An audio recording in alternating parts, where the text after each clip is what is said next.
അപ്പം ഇന്ന് നമ്മളെല്ലാവരും കൂടിയിട്ട് ഇതാ അമ്മായിൻ്റെ വീട്ടിൽ പോവുകയാണ്. ഉപ്പാനെ മാത്രം കൂട്ടിയിട്ടില്ല. അങ്ങനെ ഞങ്ങളെ കൊണ്ടുവരാൻ ഓട്ടോ വന്നു. അങ്ങനെ ഞങ്ങൾ ഓട്ടോയിൽ കയറിയിട്ട് ഞങ്ങൾ മേമാനെ പോയി പിക്ക് ചെയ്യാൻ പോയി. മേമാനെയും പിക്ക് ചെയ്തിട്ട് ഞങ്ങൾ നേരെ അമ്മായിൻ്റെ വീട്ടിലോട്ട് വിട്ടു. വിളിച്ചുകൊണ്ടിരുന്ന റിനുമോളും ഷാനമോളും വന്നിട്ടുണ്ട് ഞങ്ങളെ കണ്ടപ്പോൾ. അങ്ങനെ ഞങ്ങൾ ഓല വീട് പണിയൊക്കെ എന്തായി നോക്കാൻ വേണ്ടിയിട്ട് ഓല വീട്ടിൽ കയറി എന്തൊക്കെയാണ് എന്നൊക്കെ അറിയാൻ വേണ്ടിയിട്ട്. അങ്ങനെ ഞങ്ങളവിടെ കണ്ടപ്പോൾ സൈക്കിളിൽ ഇങ്ങനെ കളിച്ചുകൊണ്ടിരിക്കുകയാണ്. അതിൻ്റെ ഇടയിൽ ഒരു ഉഗ്ഗലം വീണു. പിന്നെ വീടിൻ്റെ മുകളിലൊക്കെ ഒന്ന് കയറി നോക്കി. പിന്നെ ഞങ്ങൾക്ക് വെൽക്കം ഡ്രിങ്ക് കിട്ടി. ഇങ്ങോട്ട് പിന്നെ ഞങ്ങൾ തോട്ടിലേക്ക് നടന്നു. ഞങ്ങളെ കൊണ്ടുപോകാൻ പറഞ്ഞിട്ട് ഞാൻ കുറച്ചുള്ളെങ്കിൽ ഞാൻ പോരാന്നൊക്കെ പറഞ്ഞിട്ട് നടന്നതാണ്. പക്ഷെ കുറച്ചൊക്കെ ദൂരം ഉണ്ടായിരുന്നു. അങ്ങനെ ഞങ്ങൾ പാടങ്ങളൊക്കെ കഴിഞ്ഞിട്ട് ഇതാ അവിടെ എത്തിയിട്ടുണ്ട്. അതിൻ്റെ ഇടയിൽ ഈ പൂവ് എനിക്ക് നല്ല ഇഷ്ടപ്പെട്ടു. പിന്നെ ഇതാ തോട്ടിൽ വെള്ളം കുറച്ച് അത്യാവശ്യത്തിന് കുറവാണ്.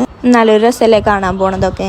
അങ്ങനെ ഞങ്ങൾ പിന്നെ തിരിച്ചു വീട്ടിലേക്ക് തന്നെ. പിന്നെ അവിടെ എത്തിയപ്പോൾ ഒരു ഐസ് വണ്ടിക്കാരൻ വന്നു. പക്ഷെ ഞങ്ങൾ വാങ്ങുകയും ചെയ്തിട്ടില്ല. പിന്നെ ഓളെ ഫേസിൽ ഇങ്ങനെയൊക്കെ കാട്ടി നിൽക്കുമ്പോഴത്തേനും ഫുഡൊക്കെ ആയിട്ടുണ്ട്. അപ്പോൾ നമ്മൾ ഫുഡ് കഴിക്കാൻ വേണ്ടി പോയി.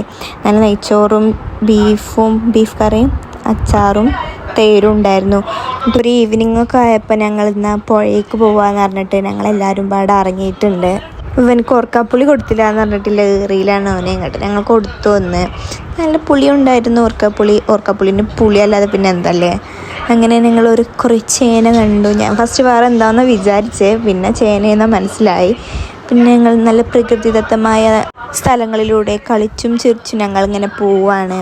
ഇങ്ങനെ ഇത് കുറേ കഴിഞ്ഞപ്പോൾ കുറച്ചൊക്കെ നടക്കാനുണ്ടായിരുന്നു. എന്നാലും കുഴപ്പമില്ല, പോയി ചാടാലോ കരുതിയിട്ട് ഞങ്ങളെല്ലാവരും പോയിട്ടുണ്ട്. ഇപ്പം ഇന്ന് ഇത്രയേ ഉള്ളൂ. Okay, bye.